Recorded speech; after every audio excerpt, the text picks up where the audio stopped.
Hermanos, continuamos en esta mañana con el mensaje que hemos estado trayendo. Creo que es un mensaje crucial, muy importante para nuestras vidas. Yo espero que aquellos que no han podido ver las primeras partes que se refieran, creo que es el cuarto mensaje, titulado Cuando la gracia habitó entre nosotros. Cuando la gracia habitó entre nosotros. Lo pueden ver en el website de nuestra iglesia. Pueden ir allí al sitio electrónico de nuestra iglesia, tamiamibc.org, y ahí pueden entonces repasar, revisar o ver algún mensaje que usted haya perdido. El Evangelio según San Juan capítulo 1, versículos 14 al 18, leemos una vez más esta porción. Dice así: Y aquel verbo fue hecho carne y habitó entre nosotros, y vimos su gloria, gloria como del unigénito del Padre, lleno de gracia y de verdad. Juan dio testimonio de él y clamó diciendo: Este es de quien yo decía, el que viene después de mí es antes de mí, porque era primero que yo. Porque de su plenitud tomamos todos, y gracia sobre gracia. Pues la ley por medio de Moisés fue dada, pero la gracia y la verdad vinieron por medio de Jesucristo. A Dios nadie le vio jamás. El unigénito Hijo que está en el seno del Padre, Él le ha dado a conocer. Oramos. Padre, una vez más estamos ahora aquí delante de tu presencia. Señor, deseando estar listo y preparado para recibir tu palabra. Te rogamos que lo hagas, que nos prepares en mente, ahí en espíritu, para poder recibir hoy tu palabra y entenderla. Señor, quita cualquier obstáculo de nuestras vidas a su comprensión y a su aplicación. Padre, te pedimos perdón por nuestras faltas y pecados. Perdona, Señor, mis pecados, siempre el pecado del que predica. Y glorifícate, Señor, a través de la proclamación de tu palabra. En el nombre de Jesús oramos. Amén y amén. Hermanos, comenzamos a decir la semana pasada que cuando la gracia habitó entre nosotros, dice el versículo 14, vimos su gloria. Vimos su gloria. Y cuando hablamos de gracia, ¿hablamos de quién? De Jesucristo. Cuando Cristo habitó entre nosotros, vimos su gloria, vimos la gloria de Dios. Pero ¿cuántos de nosotros quizás hemos estado delante de algo que vemos y lo miramos y hasta reconocemos que es algo bello? Quizás hemos estado delante de un cuadro, hemos estado delante de un paisaje en la naturaleza, delante de cualquier cosa bella, hermosa, y hemos contemplado la belleza o la gloria de eso que estamos viendo, pero ahí se quedó. Ahí se quedó, excepto quizás el hecho de que hay un valor estético, ¿verdad? O el hecho de que nos pueda inspirar quizás a sentirnos mejor a veces, a traer alegría. Ahí se quedan las cosas bellas del mundo. Pero hermanos, esta gloria de la gracia vino a nosotros no simplemente para que tratemos con ella como haríamos con un paisaje que miramos, no simplemente para que miremos a Jesús y digamos qué hermoso es o qué bello es, sino para que podamos entender, porque en realidad no estamos seguros cómo lucía Jesús, si es que queremos hablar en esa manera física.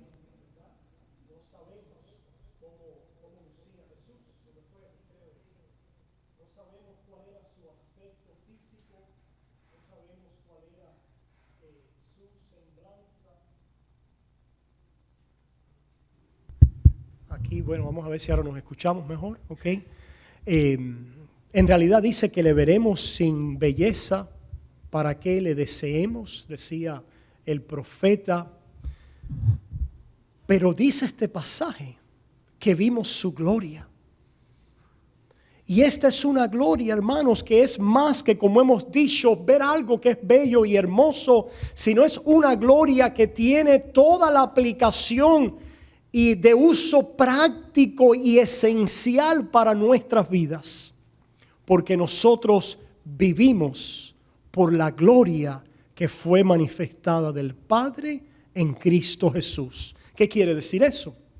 Dijimos la semana pasada que en Cristo Jesús nosotros vimos, no solo ellos allá, sino nosotros a través de la palabra podemos ver la gloria, la belleza, la perfección, la excelencia del segundo Adán, del nuevo hombre en cumplimiento del pacto a Dios.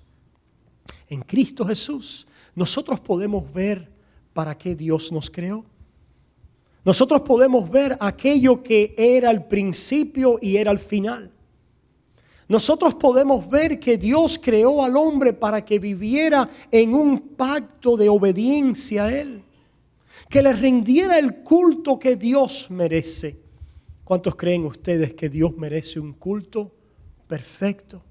Que Él debe ser honrado, adorado en toda la expresión de sus perfecciones, de su excelencia, de su santidad.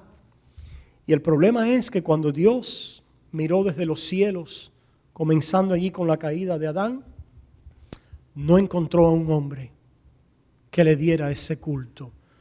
La gloria de Dios se apagó en nosotros mismos, en nuestras obras, en nuestra obediencia. La gloria de Dios se apagó. ¿Qué es la gloria de Dios?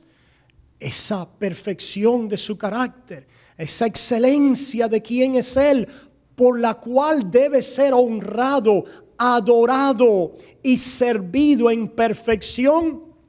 Pero cuando Adán pecó, cayó de una posición donde él estaba, donde por un momento y un tiempo le rendía a Dios adoración y le daba gloria, cuando estaba asegurado en todo lo que Dios le daba. Pero desde el momento que Adán se movió a buscar él un bien fuera de Dios, la gloria de Dios se apagó en él. Es como ¿verdad? Una lucecita, un candelabro que se apaga. Hermanos, qué interesante, la palabra de Dios dice: por cuanto todos hemos pecado y estamos destituidos de la gloria de Dios. En inglés lo dice un poquitico más directo, porque dice: for we have all sinned and fall short of the glory of God. Dice literalmente, nos quedamos cortos de la gloria de Dios. Todos los hombres, vio Dios desde los cielos y no había un hombre que llegara a cumplir, que llegara a la plenitud, a lo completo, a aquello que es perfecto, de acuerdo al carácter de Dios y su santidad. Ningún hombre desde Adán hacia acá, ninguno de los hombres hemos podido en nosotros mismos y en nuestras obras cumplir las demandas del pacto de Dios a la criatura. Pero un día apareció la gloria. Pero ahora ustedes se fijan que esa gloria es buenas noticias, porque ya la gloria había aparecido ya una vez. ¿Dónde había aparecido? En el monte Sinaí. Allí había aparecido la gloria de Dios una vez más. En la administración de Moisés había aparecido Dios diciendo: yo soy santo, aquí está mi ley santa y mis mandamientos y mis estatutos y mis preceptos. Yo sigo, porque Dios no puede cambiar, demandando y pidiendo de las criaturas a las cuales yo hice para que me rindan culto, pidiendo la santidad la perfección, el culto que yo merezco.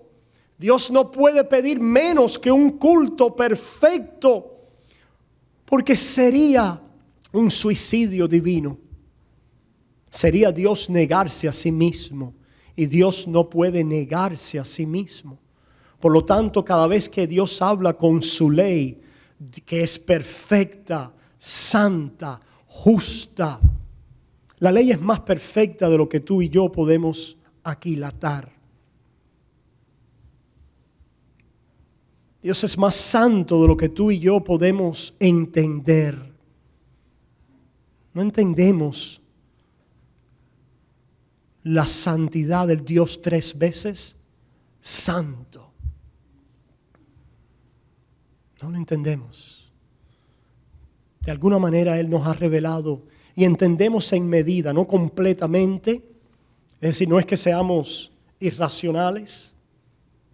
Entendemos que Dios es santo. Lo que no lo podemos comprender a plenitud.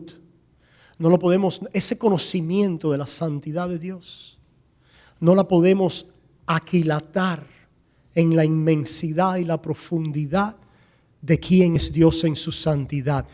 Pero nuestro Dios, santidad perfecta, nos mata.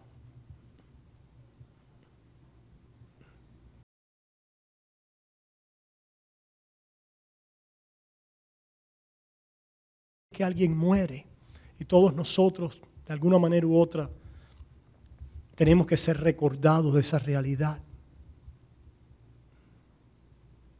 Estamos en presencia de la ley de Dios afirmada. La santidad de Dios expuesta. ¿Qué pasa a hombres pecadores delante de su ley santa? Mueren.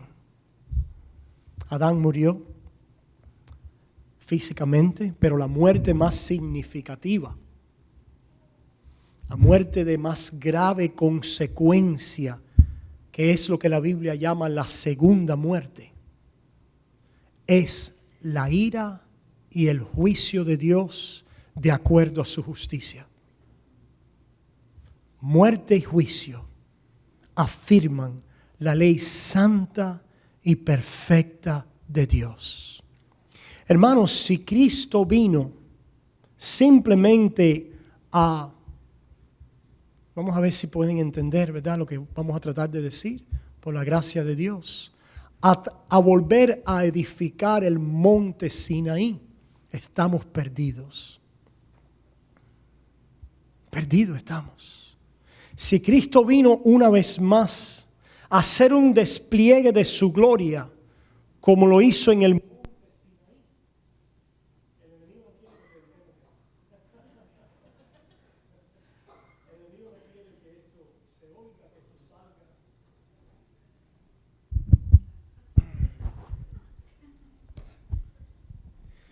Y si el enemigo puede romper el micrófono, pero aquí podemos hablar sin micrófono también, ¿verdad? Así que eso no importa. Gloria a Dios, ¿verdad? Su nombre, gloria. Hermanos, si Cristo hubiera simplemente venido a repetir el monte Sinaí, estuviéramos, hermanos, muertos. ¿Qué pasó en el monte Sinaí? ¿Recuerdan? Cuando Moisés bajó con las tablas de la ley, que hubo gran mortandad. Gran mortandad hubo muerte. Porque bajando con la ley, bajaba a encontrarse con hombres que eran quebrantadores de la ley. Ah, pastor, pero hubo algunos que no la quebrantaron. Hubo 2, Josué y Caleb. Eso sí, cuando bajó la ley no los mató. Vamos a ver por qué la ley de Dios no mata a alguien. Porque esas son las buenas noticias. Las buenas noticias es que el Dios santo, justo y perfecto, que debiera matarnos cuando se encuentra con nosotros en su ley santa y justa, no lo hace. No lo hace. Y la pregunta es, si Dios encuentra mis obras hoy como están, echemos a un lado ahora la fe, la justicia de Cristo, su Espíritu, y vayamos a nuestras obras. Si Dios nos encuentra en ellas, Dios nos encuentra como cumplidores de su pacto y de su justicia. No. Si la ley nos encuentra en cualquier momento en nuestras vidas, porque la ley pide y demanda obediencia, y si la ley de Dios nos encuentra y reclama de nosotros la obediencia que esa ley demanda, el culto que Dios merece en el mejor día en que nos encuentre esa ley tiene que matarnos. ¿Has entendido eso? ¿Has entendido por qué ahora tenemos una cruz? Porque en esa cruz el Dios que es justo y que justifica hizo algo, hermanos. Esta gloria ahora que vemos los discípulos del Señor por la fe es una gloria que no nos mata, sino que es a nuestro favor. ¿Cómo es que nos podemos regocijar ahora en esta gloria? ¿Cómo es que podemos admirar la excelencia, la santidad, la justicia perfecta de Dios? Porque antes de nada que yo haga, porque cada vez que miro a lo que yo hago, esa gloria me desintegra y me mata. Pero la razón por la que puedo pararme delante de Dios y caminar en Él y dar frutos en Él y servir a Dios es que Dios reveló la gloria del Hijo a favor de pecadores.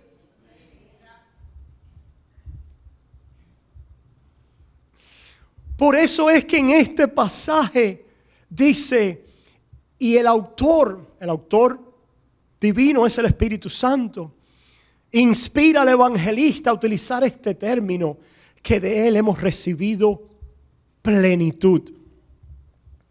Es algo completo. Es algo que no falta nada. Es perfección. De Él hemos recibido perfección. Y esa perfección no soy yo, no es lo que yo hago, ni está basado en mi obediencia al pacto. Esa perfección es gloria a mi favor. Cristo a mi favor. Sigue diciendo el autor. Dice, porque en Cristo hemos recibido gracia sobre gracia. Hemos sido invadidos, hemos sido llenos a plenitud de la gloria de Dios. Pero esto no tiene que ver absolutamente nada con lo que tú haces. Absolutamente nada con tus obras, tu obediencia, tus frutos. Porque tú siempre estás fallando. Aquí es donde el Espíritu empieza a inquietar a algunos que no entienden el Evangelio y la gracia de Dios. Empieza a inquietar a algunos. Pastor, no habla de la gracia, porque si usted habla de la gracia, las personas van a fallar, van a pecar. Ya tú estabas fallando muy bien cuando llegaste aquí antes de que yo abriera la boca. Antes de que yo dijera algo, tú viniste aquí fallando. Pero las buenas noticias que yo quiero traerte es que Dios salva a los que fallan.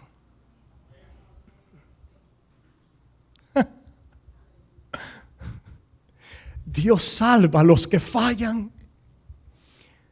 Por eso es que primera de Juan dice, si en algún momento dices que no fallas, ¿qué cosa es fallar? Pecado. Hablamos así muchas veces con un eufemismo, yo fallé. No, pecaste. Eso es lo que hacemos, pecamos. ¿Qué cosa es pecar? Quedarme corto de la gloria de Dios. Quedarme corto del carácter de Dios. Quedarme corto de la obediencia que Dios demanda de mí. Si dices que no falla, eres un mentiroso. Por eso es que el Salmo 32 dice, en cuyo espíritu no hay engaño. Es alguien que reconoce que siempre falla.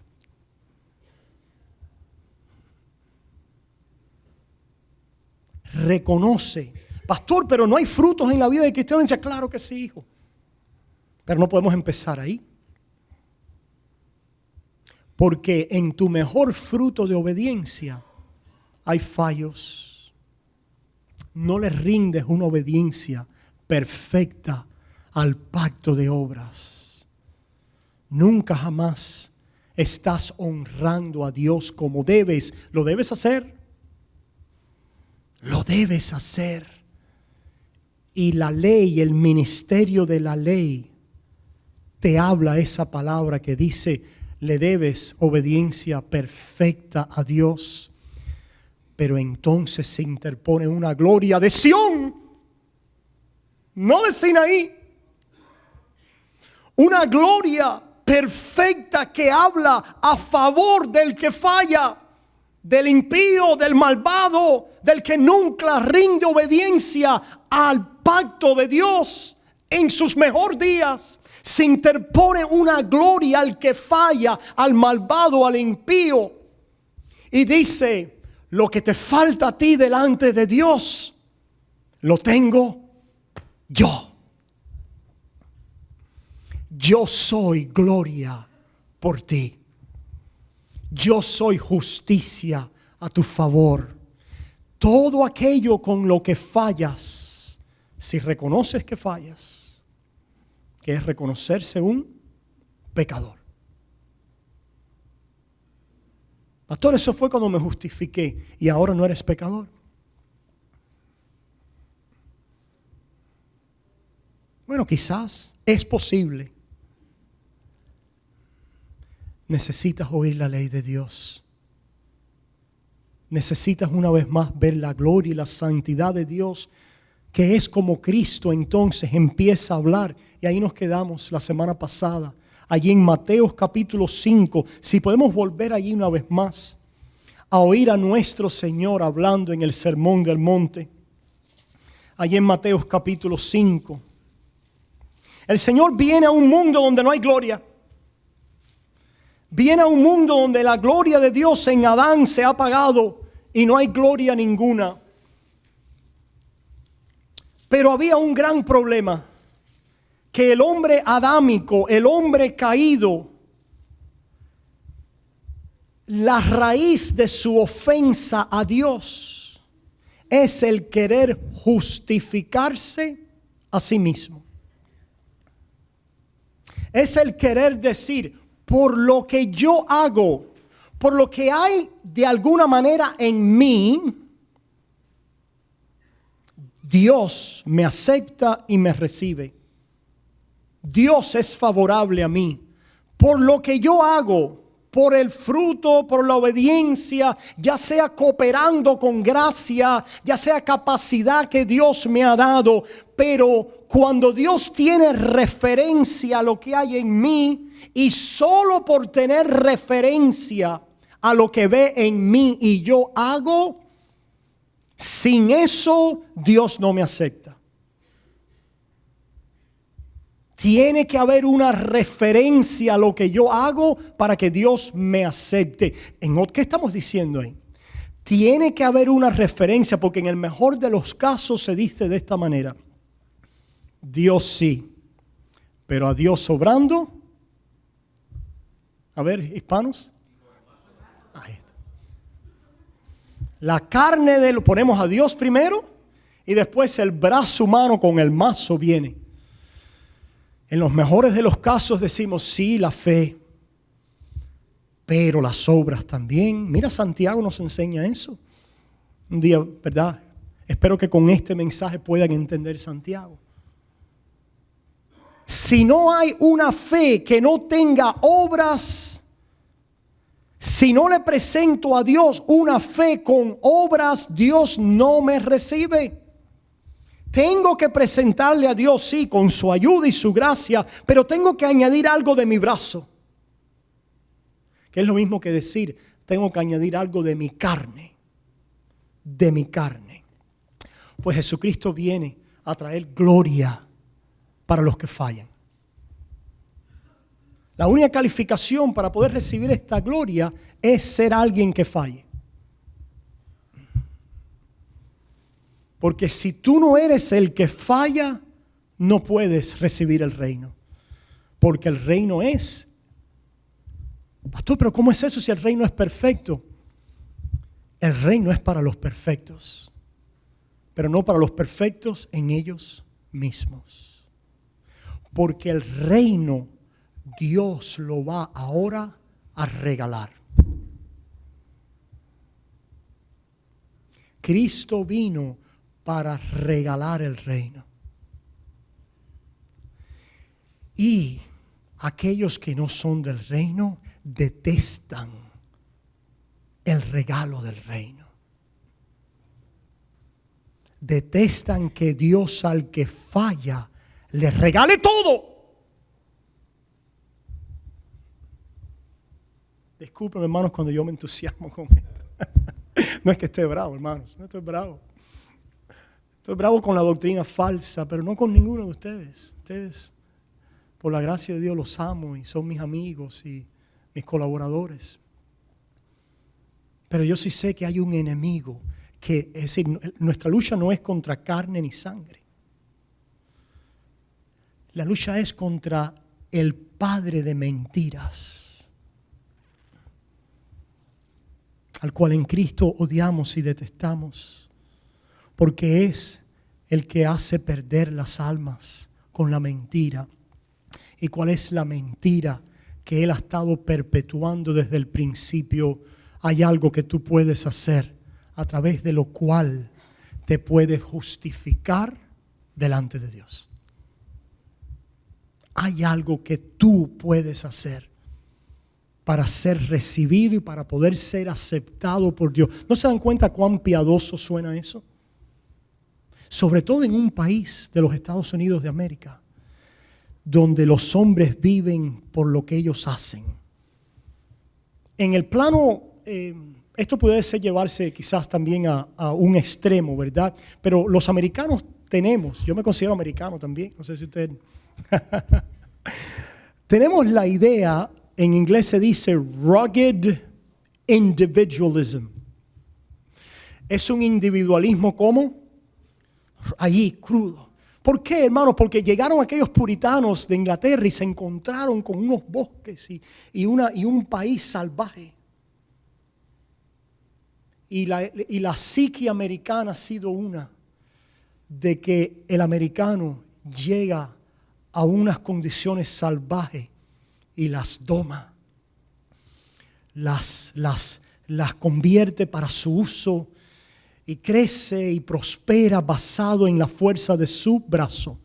Por ahí hay un buen tema, ¿verdad? Por ahí hay un buen tema. Todos nosotros inmigrantes hemos llegado a este país. Nosotros no decimos solo por la fuerza de nuestro brazo, sino ponemos a quién. Y este país salvaje a veces nos da la oportunidad de prosperar y de poner nuestras inteligencias y dones y talentos en uso, como quiera que sea. Ese no es el tema del mensaje ahora. La idea solamente era una ilustración para decir que en la psique americana está la idea de aquel que se sube por sus propias botas, de aquel que lo hace por sí mismo, y diríamos más, no solo en la psique americana en cuanto a cómo mirar la sociedad, sino en la psique del pecador. Está aquello de que yo me hago a mí mismo, de que yo soy lo que hago, de que mi valor está en aquello que logro y produzco y alcanzo por mí y por mi independencia. ¿No se han fijado que eso fue lo que le pasó a Adán y Eva? Esa fue la mentira del diablo. El mismo diablo cayó bajo esa mentira cuando él era uno de los ángeles más hermosos y ministraba delante del trono de Dios, querubín bello, hermoso, antes de su caída. No tenía que preocuparse de nada de él mismo. No tenía en lo absoluto que preocuparse y absorberse con él mismo, porque la belleza que había delante de él era inmensa. Pero por ese misterio de la caída y del pecado, el cual no osamos a tratar de explicar, solo a el describir y el decir que cuando la criatura deja de mirar a lo que tiene y a lo que es por Dios y se mira a sí misma y se empieza a admirar o empieza a buscar cosas buenas, pero por su brazo y su obra, y empieza a exaltarse diciendo yo, ¿qué es lo que dijo Satanás? Yo me exaltaré, yo me levantaré, yo me sentaré en el trono, yo. ¿Qué le dijo Adán y Eva? Ustedes pueden, Dios ha mentido, ustedes pueden perseguir el conocimiento del bien y del mal. Pueden ser como Dios. No dependan más de Dios como puros babies. Mira eso, parecen unos bebitos ahí dependiendo de Dios. Bebito que trajeron ustedes, ¿verdad? Cada vez que vemos un Dios, hermanos, prestemos atención a cómo Dios habla. No hay nada más indefenso que un ¿qué? Que un baby, que un niño. No hay nada más que dependa de otra persona que los niños, los babies. Por alguna razón el Señor identificó su reino con los quienes, los niños. Satanás no quiere que seamos niños. En nuestra dependencia total y absoluta en alguien que es a mi favor. Satanás quiere que seamos muy adultos, muy bien portados, muy dignos en nosotros mismos. Pero por eso el Señor Jesús dijo, a menos que os hagáis como uno de estos pequeños, no entraréis en el reino de los cielos. ¿Y qué es lo que se hace un pequeño como ese que está ahí? Él está en completa dependencia de esta pareja. Gloria a Dios que esta pareja le hace bien a ellos siempre. Triste ver a padres abusar a sus hijos. Nunca eso pasa con nuestro Padre Celestial. Siempre nos hace bien. Y la definición de ser un niño es en confiar en alguien que siempre es bueno por mí y para mí y a mi favor. Esa confianza, esa dependencia, esa rendición, esa entrega, ¿verdad? Pero Jesucristo vino a un mundo donde la gloria se había perdido.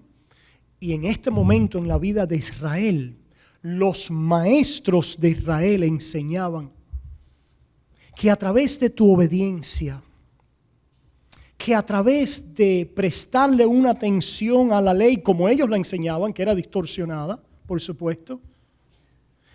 Mírennos a nosotros, decían los fariseos, los escribas, los maestros de Israel. Nosotros cumplimos la ley.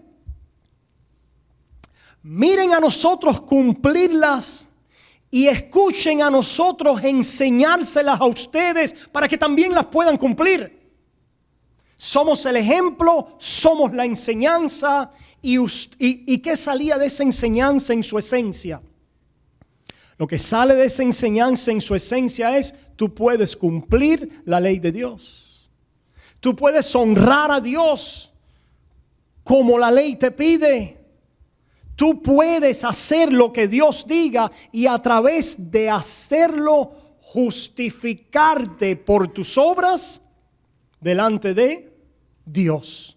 Y por eso es, hermanos, que Cristo allí en Mateo, marquen el 5, vamos a volver ahí, pero en Mateo 5, en Mateo 23, allí en Mateo 23, versículo 15 dice lo siguiente. Mateo 23, versículo 15 dice: ay de vosotros, escribas y fariseos, hipócritas, porque recorréis mar y tierra. ¿Ustedes han visto personas que recorren mar y tierra para ser un discípulo? Por la razón equivocada. Por la razón equivocada. En el error. Qué fatal eso, ¿verdad? Mira los fariseos, qué celo tenían por hacer discípulos. Si ellos hubieran hecho una iglesia hoy, era la iglesia de hacer discípulos. Todo estaba basado en el discipulado. Todo estaba concretado en lo que hay que hacer con los hombres y los hombres deben hacer. Esa es la esencia de la iglesia que ellos hubieran abierto. Y hermanos, esto en diferentes grados y medidas, porque esta es el extremo de los fariseos. Pero cuando una iglesia real enfoca la esencia del cristianismo, lo que hace el creyente, ha sido afectada por el veneno del fariseísmo sin saberlo. Sin saberlo, sin darse cuenta. Porque la esencia del cristianismo no es lo que nosotros hacemos. Que hay muchas cosas buenas que debemos hacer y que somos llamados a hacer. Pero la esencia del cristianismo es lo que nos ha sido hecho y regalado por gracia. Esa es la esencia. Por eso es que yo quiero que mi iglesia se identifique no con solo discipulado, sino con sola gracia. Que ese instinto sea el instinto de nuestra iglesia. Sola gracia, solo evangelio, solo Cristo, sola fe. Solo por la escritura lo vemos y lo entendemos, solo para la gloria de Dios. Pastor, y el discipulado. Hermanos, cuando la gracia de Dios es entendida, comprendida y captura un corazón, la gracia enseña. No es el discipulado el que enseña. Para el discipulado tenemos que ir a la ley, a los 10 mandamientos.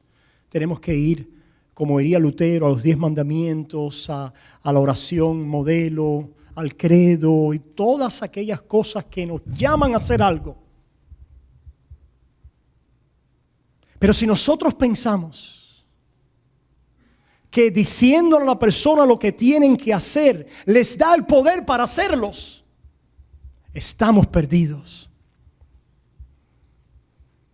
Y hemos relegado la gracia a un segundo plano, aun cuando en algún momento, cuando alguien se queja, decimos, no, nosotros creemos en la gracia también.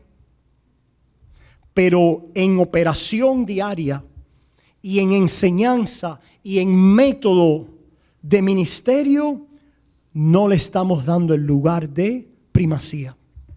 ¿Entendemos, hermanos? Es la gracia la que nos enseña. La que nos enseña ¿a qué? A no ser, primero, entender quiénes somos. A no caer en el error de los fariseos. ¿Qué pasaba con los fariseos aquí en Mateo 23:15? Ay de vosotros, escribas y fariseos hipócritas, porque recorréis mar y tierra para hacer un prosélito, y una vez hecho, le hacéis 2 veces más hijo del infierno que vosotros. ¿Por qué, hermanos? Porque ese era el resultado de la enseñanza de los fariseos, porque traía en esencia este error. La ley de Dios se puede cumplir en nuestras obras.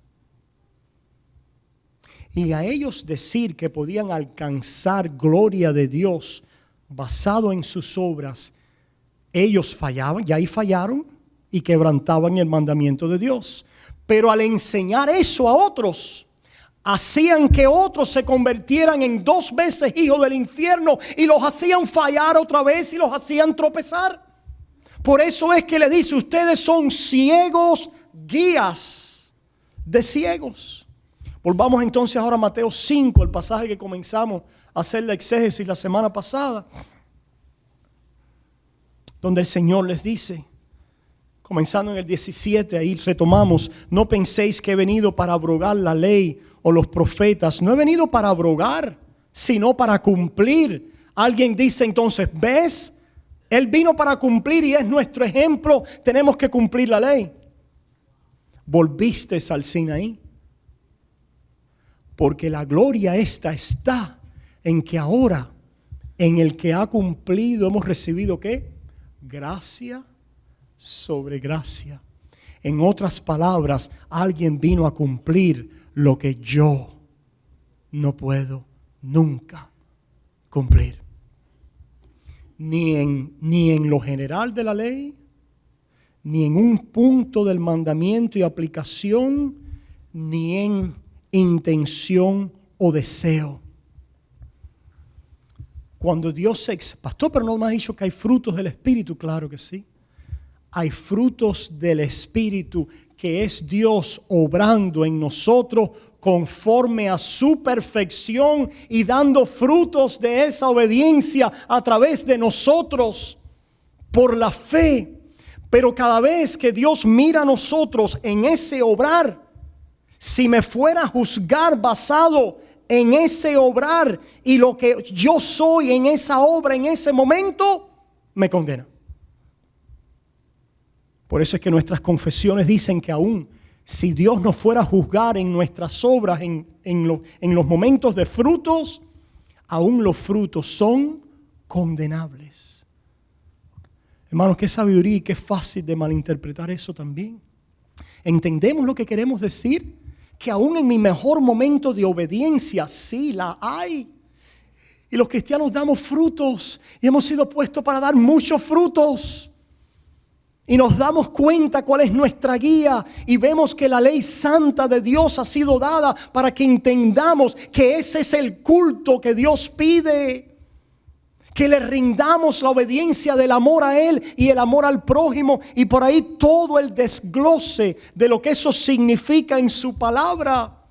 Pero cuando tomamos solo uno de ellos y vamos a la práctica de ellos, si Dios nos juzga aún en ese momento de fruto, en esa práctica de un fruto en particular, y Dios trae el juicio y va a examinar no solo mi acción, sino mi pensamiento, mi deseo, mi intención y todo lo que hay en mi corazón, me tiene que matar.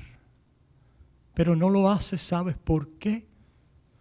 Porque Él vino a cumplir esa justicia para regalártela. Ese es el cristianismo. Dios regalando el reino a malvados pecadores. Regalando su justicia. Pero hay que arrepentirse, hay que hacer algo. Y ahí sigue saliendo la voz que no entiende que ni el arrepentimiento y fe por el cual Dios crea en nosotros esa unión con Cristo no es ninguna obra mía. Cualquier cosa que sea, y aquí podemos enseñar mucho, pero hoy no podemos enfocarnos en esa parte. Cualquier cosa que sea el arrepentimiento y la fe nunca es una obra tuya, ni sale porque tú eres la fuente de ella, número uno, pero tampoco es una obra tuya en el sentido que nunca es meritoria delante de Dios. En otras palabras, nunca tiene que ser con la obediencia de la ley. La obediencia a la ley nos habla de amor, de servicio a Dios, de lo que hacemos. Y ese es el resultado de algo. Pero la razón por la que nos podemos parar delante de Dios al principio, en el medio de nuestra vida de discipulado y de crecimiento con el Señor, y al final cuando seamos glorificados, es por una justicia perfecta a nuestro favor, que nos ha sido hecho por nosotros, que nos ha sido regalada a nosotros. Por lo tanto, Jesucristo viene y les suena a aquellos que ya les regaló el reino. Después vamos a ver cómo se los regaló.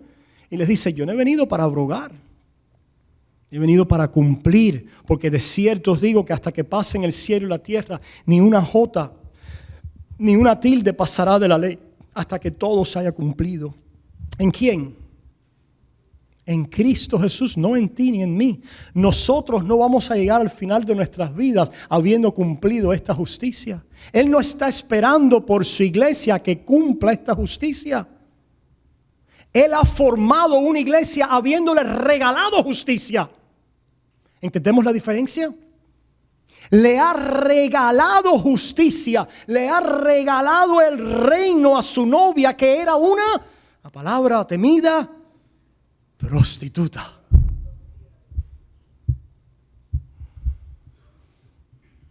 Qué escándalo que a una prostituta se le ha regalado el reino. Hermanos, eso es para que empecemos. Si fuéramos pentecostales y carismáticos, que no lo somos, empezaríamos a decir: gloria a Dios, aleluya, aleluya, gloria a Dios. Pero no lo hacemos así tan de eso para poder seguir con el pensamiento de lo que llevamos, ¿verdad? Porque sabemos que así nos regamos y perdemos. Pero si vale aquí decir un gloria a Dios, aleluya, bautista reformado. Bautízalo con lo que tú quieras, pero regocíjate en lo que te ha sido dado. Dale gracias, Señor. Canta de todo corazón, desbórdate en gratitud a Él cuando oigas la justicia con la que has sido cubierta y lo que ha sido hecho a tu favor. Por eso vives, no por nada que tú haces. Y haces, y hay frutos, y obras, y hay obediencia, pero no por eso vives delante de Dios. No por eso serás aceptado. No por eso delante de Dios registrará nada.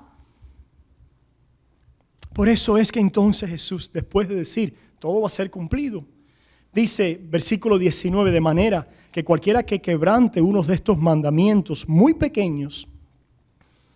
¿Quiénes los quebrantamos? ¿Hay alguno aquí que no quebrante algún mandamiento? Ya, no sé eso. De manera que cualquiera que quebrante uno de estos mandamientos muy pequeños, los fariseos hacían distinciones. Si ustedes leen después en el libro de Mateo decía, no, por el cielo tú puedes jurar, pero no jures por el templo porque ahí está el dinero. No, tú puedes, y ahí tenían una serie de distinciones que ellos, distorsionando, mencionaban la ley, y había momentos que hablaban de la ley, la conocían, pero lo habían distorsionado en su verdadero entendimiento, aplicación en la vida del pueblo y delante de Dios. Dice, cualquiera que quebrante uno de estos mandamientos muy pequeños, no solo los quebrante, sino enseña a quebrantarlos. ¿De quién está hablando Jesús aquí? ¿Lo ven ahora? Muy pequeño será llamado en el reino de los cielos. A propósito, esta palabra pequeño, lean después los comentarios reformados. Esta palabra pequeño no es pequeño de los últimos, los primeros que están en el reino y la recompensa. A eso no tiene referencia este pasaje. Es los últimos, es aquellos que están en el lugar de vergüenza y de oscuridad. Y sigue diciendo, mas cualquiera que los haga y los enseñe. Hermano, ¿quién es el que lo ha hecho y los ha enseñado? ¿Será llamado? ¿Quién es el que va a ser llamado grande en el reino de los cielos? Cristo. Cristo. Y nosotros vamos a ser llamados grandes por derivación de lo que Cristo ha querido adornar en nuestras vidas de su justicia perfecta. Pero todos allí en el reino nos vamos a dar cuenta que de una, hermano, algún cristiano va a dejar de tener la corona de justicia. ¿Algún cristiano? Entonces se van a quedar porque no tienes la corona de justicia. Si te duermes te la quitan. Cuidado, tengo que agarrarla porque aquí viene y me va a quitar mi corona. ¿Verdad? Cosas que decimos bien intencionadas y a veces apoyadas con la Biblia sin entender. Dice la doctrina de este himno que un día en vez de una cruz, una corona, Jesús me dará. La cruz ahora, hermanos, es aquel caminar en esta vida donde yo camino confesando mi pecado todos los días, arrepintiéndome porque veo mi pecado por la ley santa de Dios y confesando que hubo uno que la llevó en el Calvario y en esa lucha vivo todos los días, batallando contra el pecado que veo en mi carne Porque la ley me lo recuerda y me lo trae a mi mente, a mi convicción, mas el evangelio me vuelve a llevar por fe en esperanza de justicia, para que un día ser coronado con que ese Cristo que es por mí perfectamente y que ha dado frutos de mí en diferentes grados y medidas, me va a revestir por completo. Ahora, prácticamente en mi vida, habiendo quitado el cuerpo de pecado de una vez y para siempre en mi vivir. Esa es la corona. No hay otra corona. No hay otra bendición. No hay otra bendición fuera de eso. Y esa corona se la va a dar Jesús a todos sus hijos que por la fe confiaron en Él. Y cualquier fruto que tengamos y que hemos hecho y cualquier obra y cualquier triunfo en ese día, vamos a entender en ese día ya no habrá más objetores a esta doctrina. Hay muchos cristianos que van a entrar ahí sin haberla entendido bien, pero en ese día ya no habrá más objeción a la doctrina de que esta palabra que dice Mateo 5, porque os digo que si vuestra justicia, versículo 20, no fuere mayor que la de los escribas y fariseos, no entraréis en el reino de los cielos, no es una referencia a lo que yo hago. Es una referencia a lo que me ha sido hecho a mi favor, a la justicia que perfecta de Cristo a mi favor. Y por eso es que Jesús ahora les empieza a enseñar a aquellos, hay dos bandos, aquellos que son sus ovejitas, a los que ya les regaló el reino.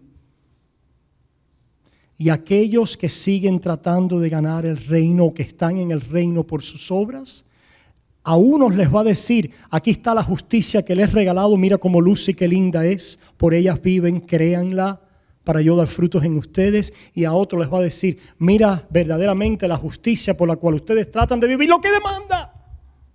¿Para qué? Para condenarlos por su impenitencia y su dureza de corazón, al no poder confesar, decir lo mismo que dice Dios del hombre, que soy un pecador, miserable de mí. Y recibir entonces el regalo de la justicia perfecta por la cual siempre vivimos. Hermanos, y ese es el resto del pasaje, lo cual continúa siendo nuestra guía de discipulado.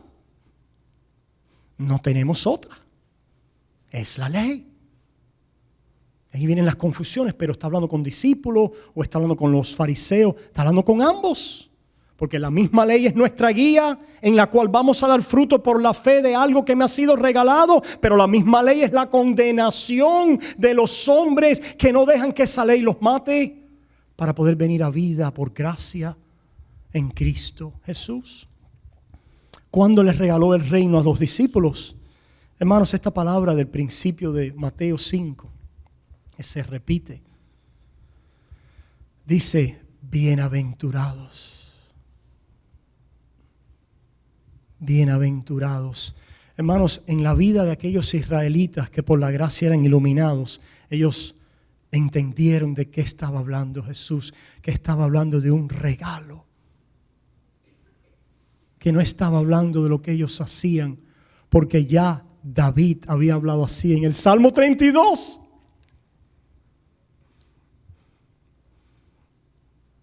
Y después Pablo lo reitera, lo afirma y lo explica. Porque en este momento el Espíritu, ¿verdad?, está haciendo un trabajo de convicción, de salvación. Pero todavía faltaba algo que en términos de la enseñanza y la explicación, no en términos de la obra. La obra se completó en Cristo y sobre ese fundamento vienen los apóstoles a enriquecer del Espíritu a la iglesia, no en otra doctrina nueva, ni en algo que sea algo más que la gracia. No hay más nada que la gracia.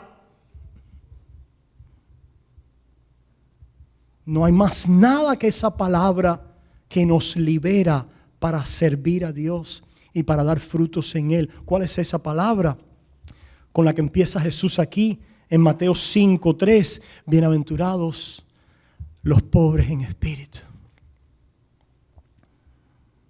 porque de ellos es el reino de los cielos. Ahí Jesús regaló el reino. ¿Cuántos lo reciben? ¿Cuántos reciben un reino regalado? ¿Cuántos reciben una justicia mayor que la de los fariseos que no tiene que ver nada contigo? El pobre en espíritu es aquel que no tiene nada. Que dice lo que dice la ley de él. Yo soy condenado por mis obras, oh Dios, pero habrá misericordia para mí sin obras, con una fe desnuda delante de Dios. Habrá, y la palabra bienaventurado continúa allí sonando en los oídos de aquellos desventurados, miserables pecadores en ellos mismos, pero a la misma vez 100 veces bienaventurados porque el reino les ha sido regalado. En esta palabra de Romanos capítulo 4, donde Pablo nos explica, citando a David, y nos dice cuál es la bienaventuranza. Allí en Romanos capítulo 4 dice, comenzando en el 5, dice: mas al que no obra. ¿Cuántos están cansados y cargados aquí? De tratando de alguna manera ganar el favor de Dios por las obras, o de alguna manera en lo profundo de tu corazón pensando que es por tus obras que eres recibido por Dios, por tus obras que de alguna manera agradas a Dios. Y no quiere decir que la ley no nos muestre lo que agrada a Dios. Y cuando nos movemos en los frutos de esa ley de obediencia, agradamos a Dios. Pero escúchame, Dios está agradado de ti primero. Y únicamente la razón por la que recibe ese fruto es porque ya te recibió a ti antes del fruto. Y te recibió a ti antes del fruto, no por nada en ti, ni por nada que has hecho de mérito delante de Él, sino te ha recibido a ti por los méritos de otro. Y por lo tanto la sola fe justifica y nos hace estar delante de Dios y nos santifica delante de Dios, como leímos en nuestra confesión. Dice Romanos 4 entonces: mas al que no obra, sino cree en aquel que justifica al que está tratando lo mejor posible, al impío, que se reconoce pecador y malvado en lo profundo de su corazón. Yo no sé usted, pero ayer cuando yo chequeé, yo era un impío. Cuando chequeé lo que hacía, yo no sé usted, pero ayer cuando yo chequeé mi corazón, hice 2 chistecitos pasados de punto. Y era un impío. Ayer en mis sueños hubo pecado y maldad que me recuerda a mi corazón. ¿Cuántos en los sueños Dios te ha recordado que eres un impío? En lo que haces. Porque vamos a decir ahora la otra palabra al final. Has tenido un sueño que te ha disturbado. Porque en el sueño has estado pecando. Mientras dormimos, nuestra conciencia puede ser turbada, viendo y Dios revelando en las vigilias de la noche nuestra necesidad de Él, en las intenciones del corazón, en lo profundo de nuestra alma, en los deseos que salen del corazón, en la concupiscencia de los ojos, lo que vemos, lo que deseamos. No, yo soy un cristiano, yo solamente deseo eso. Pero estás porque no tienes eso, estás. Oye, fulanito tiene esto y yo no tengo esto. Y yo tengo que tener esto porque si esto me falta en mi vida. Ese es el 10º mandamiento, hermano. Estás deseando algo fuera de Dios. la ley de Dios tiene referencia a nuestros deseos. ¿Tiene referencia a qué? A nuestras intenciones y motivaciones. Y tiene referencia a qué? Finalmente a las acciones externas. Pero allí en tu corazón el Señor dice, cuando miras a una mujer para codiciarla en tu corazón, eres un malvado. Ya hablé de las novelas la semana pasada, así que no lo voy a mencionar hoy otra vez. La forma en que las mujeres miran a alguien para codiciar. Y a veces es un poquito más sutil la forma en que ellas codician lo que no tienen. Cosas buenas a veces, pero las codician, las desean. No tienen contentamiento en el Padre, en Jehová. Y hay codicia en el corazón y hay maldad. Codiciamos la posición de otro, envidiamos a otra persona. No nos sentimos bien cuando nuestro enemigo aparentemente prospera y lo que queremos es cogerlo por el cuello y matarlo. No lo matamos porque nos vamos para la prisión, a cadena perpetua. Todo eso está ¿dónde? En el corazón malvado que Dios ya mató en nosotros. Lo mató, está muerto. Pastor, pero yo veo que hay cosas, claro, pero Él mata con su palabra. Dios quiera que puedan entenderme. Lo que Dios declara es realidad. Dios te dice que estás muerto a tus pecados. Y eso es una realidad delante de Él. No lo tienes que hacer tu realidad con tus obras para que sea realidad. La razón por la que va a haber frutos de decirle que no al pecado en mi vida es porque Él ha declarado una justicia perfecta a mi favor, que es una realidad espiritual real delante de Él y que es la esencia de mi identidad como creyente. No lo que hago, sino lo que soy, porque Él lo ha declarado cuando yo no tenía nada. ¿Entendemos eso, hermanos? Por eso es que bienaventurado el que es declarado tener lo que no tiene. Bienaventurado el que es declarado ser lo cual él mira en su carácter y se da cuenta que no cumple. Este es el escándalo de la cruz del Evangelio. Un escándalo para ¿quiénes? No para los desprovistos y destitutos y prostitutos.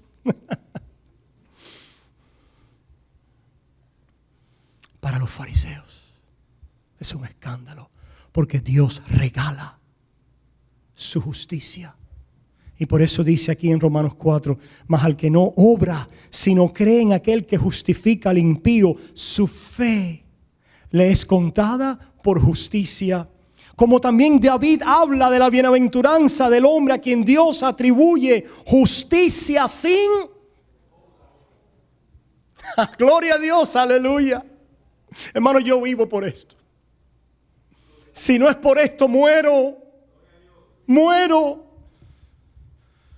Al quien Dios atribuye justicia sin obras, diciendo bienaventurados. Las bienaventuranzas de allá era Cristo regalando el reino por su bienaventuranza, creando la justicia perfecta delante de Dios, vistiendo a un pueblo con una justicia perfecta donde no faltaba nada, para que los frutos de ese pueblo fueran frutos del reino.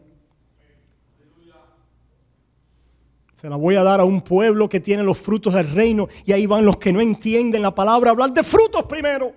No estoy bravo. Estoy bravo con la doctrina y con el error. Porque tú no eres contado como hijo del reino por tus frutos.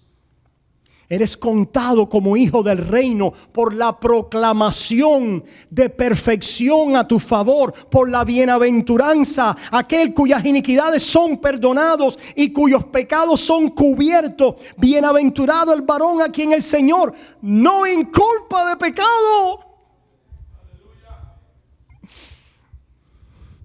Terminemos aquí en 1 Corintios. En 1 Corintios capítulo 1 al final. 1 Corintios capítulo 1 al final. Dice Pablo, a los corintios, aquellos que pensaban que eran más bienaventurados que él por lo que ellos hacían. Ellos eran mejor que el apóstol Pablo. Habían otros maestros con mejor pedigrí, resumen, credencial. Y aquí en Corinto hay mucha sabiduría en este libro. Y comienza aquí, en este primer capítulo. Léanlos por completos en su casa. Una vez más, la tarea del proclamador es regalar el reino a aquellos a los cuales la ley de Dios ha matado. Regalar el reino. Por eso es que me gusta tanto mi trabajo, porque todo lo que yo hago es regalar.